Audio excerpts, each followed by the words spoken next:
Morning po mga good afternoon po mga kababayan, ma'am sir. This is Yam, the Filipino channel ang inyong Nicod. So today is June 30, 2026 at tayo ngayon ay papunta dito yan sa may NAIA Terminal 2. Dito yan sa may Barangay 197 Pasay at dadalhin po natin sa may Windy sa may NAIA Terminal 3 po yan, NAIA Terminal 3 Barangay 183 Pasay. Okay, magbabalik po tayo mamaya po pag nakakuha na po natin sila. Display malamang po ang content po natin ay kalsada at hindi ang passenger. Kaya naman saka sakali man po na may marinig kayong mga pangalan na lugar, pangalan na tao, pangalan ng organization sa government o private man yan, ay wala akong kinalaman ang channel na ito at wala akong pinapatungkulan. Lahat po na pinag-uusapan dito ay pawang dito lamang po yan sa loob at wala akong pinapatungkulan sa labas. Magbabalik po tayo mamaya unti pag nakakuha na po natin sila. Police Major Hazel Asilo na 2 pulis ang sugatan matapos ang nangyaring bilian sa pagitan ng mga pulis at rally sa kanila. Ayon kay Asilo, naisip niyang busang isang pulis habang nakipagsabaray sa kabilang hanay. Pareho na sila ngayon dinala sa PNP General Hospital para bigyang lunas. Arestado naman ang 4 na rallyista kung saan isa sa kanilang bus driver, isa yung umatake sa pulis habang 2 naman ang naluga. Samantala, naglabas din kanina ng pahayag ang Department of Interior and Local Government o DILG kaugnay sa ikinasang kilos protesta ng INC. Nire-respeto nila ang konstitusyonal na karapatan ng bawat Pilipino na makayapang magpahayag. Inatasan ng DILG ang Philippine National Police na magpatupad ng maximum tolerance sa mga rallyista at magpatupad din ng security at traffic measures para matiyak na mapayapa at ligtas ang pagkilos. Nananatilian niya silang nakatuon sa pagprotekta sa kaligtasan ng publiko habang itinataguyod ang mga konstitusyonal na kalayaan ng bawat Pilipino. Pero ayon kay Colonel Allen Reyco ng Philippine National Police, pinag-aaralan na nila ang mga paglabag ng organizer sa batas, Pambansa No. 880 o Public Assembly Act dahil isinagawa ito ng walang permit. Jet, sa ngayon, rush hour na at gaya kanina ay problema pa rin ng ating mga pasahero maging ang mga motorista dahil sa abala na dulot ng rally. May ilan na nakita tayo kanina bago tayo umere na nagpasya na magkakadala pa uwi dahil naging sika na rin ng MRT dahil ito na lang. Bukod sa carousel at nagsisilbing madadaanan ng mga bus at pasahero. Jet, ayon din kay NCRPO Regional Director Anthony Aderin, 6,000 mga pulis na ay nakadeploy ngayon mula sa kanilang hanay. Balik sa inyo dyan, Jet. Ang tanong lang, Justin, no? May crowd estimate na, ano yung latest na figures? Good morning po, good afternoon po ma'am Renzi po. Ang bilang ng mga rallyista na nandito sa People Power Monument. Jet? Okay, maraming salamat, Justin Ignacio. Ganun tayo. Okay, partner, na isa ka ba sa mga na-traffic dyan sa area na yan? Or nakaiwasan, naka-apekto ba sa terms sa biyahe mo? Oo, parang nagkaroon siya ng epekto kahit na hindi ako talaga dumaan ng EDSA. Pero lahat ng dinaanan ko, na-doble. So kunyari, 30 minutes lang dapat, naging 1 oras or 1 oras at kalahati. Medyo malaking permisyo. Tapos syempre, yung mga estudyante po na pumasok sa kanilang mga eskwelahan. Marami po ang na-late, o yung iba, bumalik na lang. Pagbukas may announcement sa ibang eskwelahan, sa ano ko, no? May announcement sa amin na wala silang pasok bukas dahil nga mukhang tuloy-tuloy ang rally na ito. Samantala, maiimbestigahan na ng Malacanang ang isinagawang surprise rally sa EDSA ngayong Martes. Ayon sa palasyo, malaki ang collateral damage at pagkaantala sa hanap buhay na idinulot ito sa nakararami. At live mula sa Malacanang, may umaranghanang balita si Christian Bastrones. Christian, may natukoy na ba ang palasyo na dapat panagutin sa malaking abala ng rally? Yan yung layunin na palag sa pagpapaimbestiga sa surprise ang kilos protesta na nangyari sa wala pa kaninang madaling araw sa EDSA. Ayon sa palasyo, wala pa sa ngayon na nababanggit na anumang pangalan at kung ano man yung magiging susunod na hakbang sa oras na matukoy na kung sino ang may pananagutan dito sa malawakang abala. Pinagtataka lamang ni Pangulong Ferdinand Marcos Jr. kung bakit kinakailangang maglunsad ng isang malaking surprise rally kaugnay ng kasong kaharapin ni Senator Ronald Marcoleta. Ayon kay Panas Press Officer, Communications Undersecretary Claire Castro, mula sa Malacanang minamonitor ng Pangulo ang sitwasyon at nagbigay ng direktiba sa mga ahensya na magpatupad ng maximum tolerance habang tinitiyak ang kaayusan at kaligtasan ng publiko.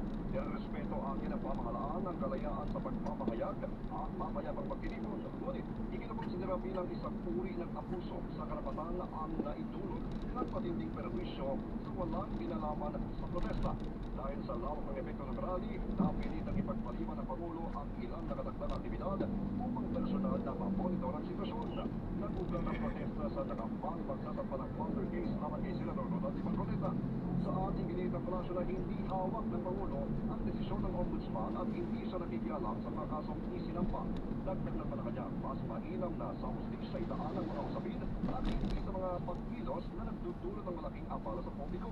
Pinamuna naman ng Malacanang ang paratang na selective justice at sinabing mula sa noon ay walang pinipili ang administrasyon sa pagpapanakot sa mga nasasangkot sa anomalya kahit pa baka naging kaalyado nito. Nagtataka siya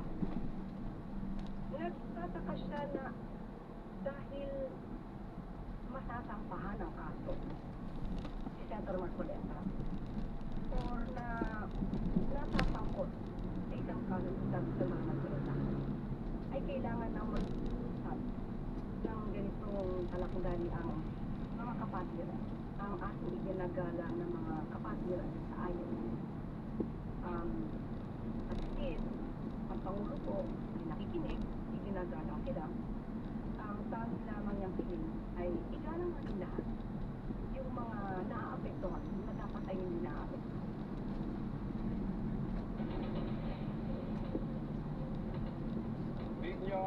Sinabi ng palasyo na wala pang formal na dialogo sa pagitan ng pamahalaan at ang mga lider ng INC patungkol sa nangyaring rally. Pero nananatili ang paninindigan ng Pangulo patungkol dito sa pagpapatupad ng batas. Dapat daw ay patas at walang kinikilingan. At magbibigay lang tayo ng update media, nakatagat na informasyon na naging mas mahigpit ang pagpapatupad ng seguridad sa palibot ng Malacanang upang matiyak din ang kaayusan at seguridad ng mga naninirahan dito sa loob ng compound.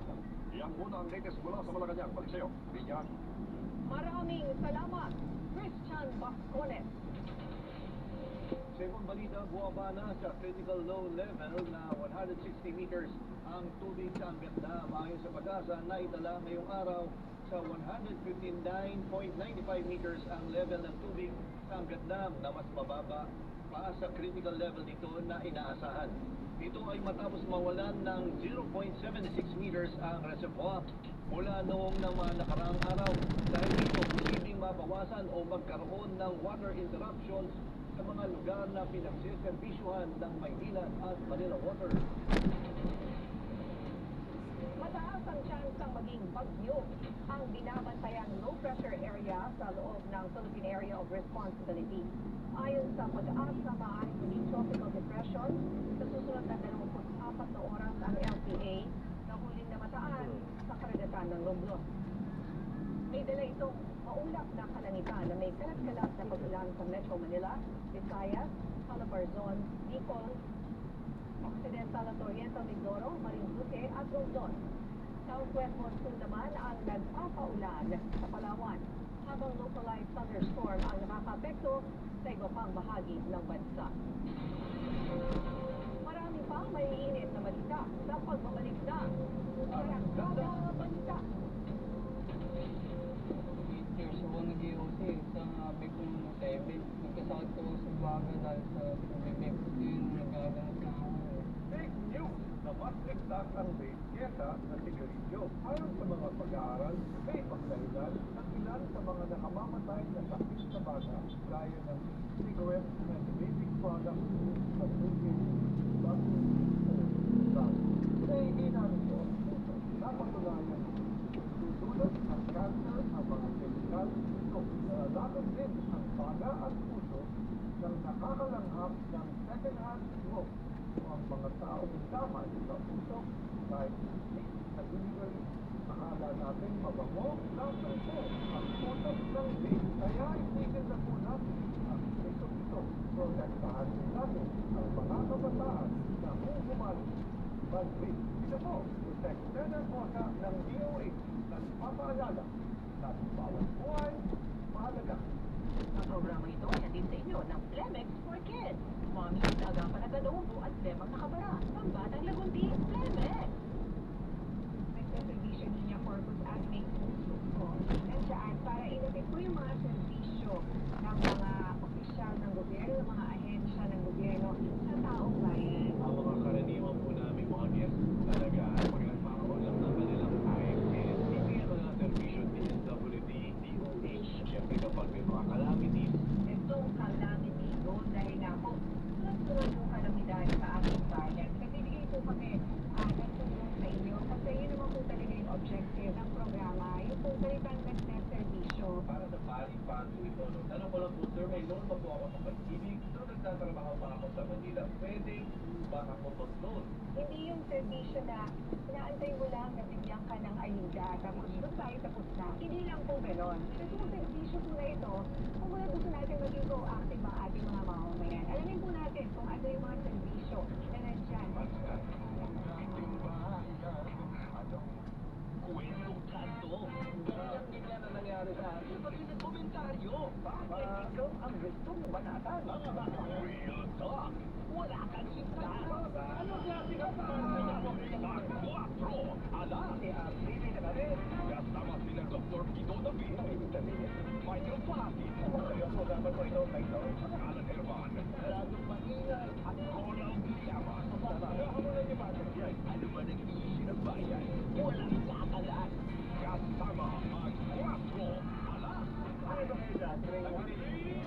Sabado, alauna, medyo na tapon. Hindi pa papanood. Alas 7 ng gabi sa PRTV Prime Video. Pagdating sa panonood, may ka-vibes ang bawat Pilipino. PRTV Prime Media. Channel 31 sa Mega Manila, Davao at Zamboanga. At sa mga channels na ito sa Baguio, Iloilo, Naga, Legazpi, Batangas, Cagayan de Oro at General Santos. Pati na rin sa YouTube. Yan. Inulat ang marami sa isinagawang rally ng Iglesia ni Cristo dahil dito marami ang napermisyo. Ang ugat umano ng rally pagkukondena sa nakaambang plunder case laban kay Senator Rodante Marcoleta. Live mula sa EDSA White Place, may umarangkan ng balita si JM Pineda. JM, ano latest dyan?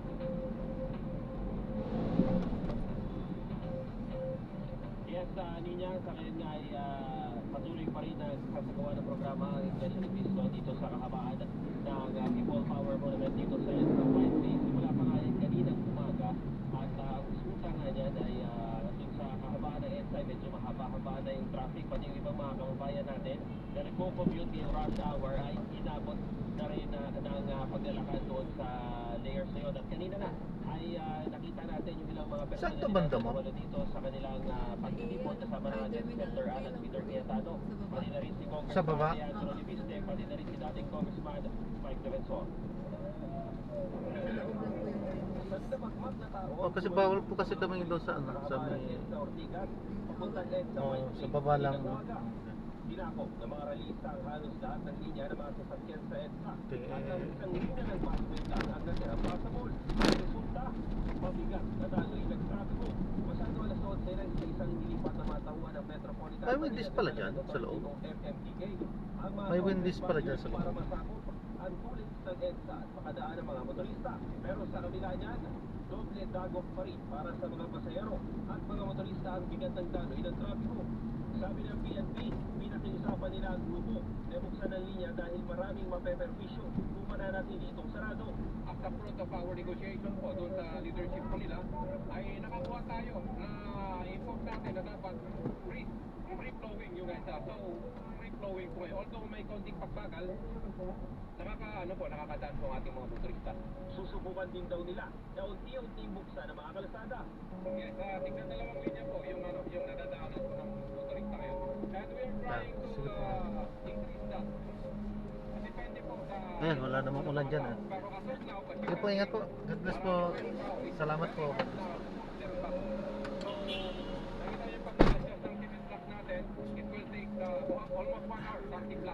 Sa tala ng PNP, 13,000 katao ang dumalo sa pagtitipon. Wala pa raw katiyakan kung hanggang kailan ang aktibidad. Mananatili naman umano ang pwersa ng PNP. Ayun, so na-drop na natin sila. Maraming salamat po sa panonood. Hanggang sa muli po. Ingat at God bless. Paalam po muna. Pansamantala tayo ay gagawa ng ibang video sa ating susunod na misyon. Paalam po muna po sa mga This is Jam, the Filipino channel lang yung po lingkod. Paalam po.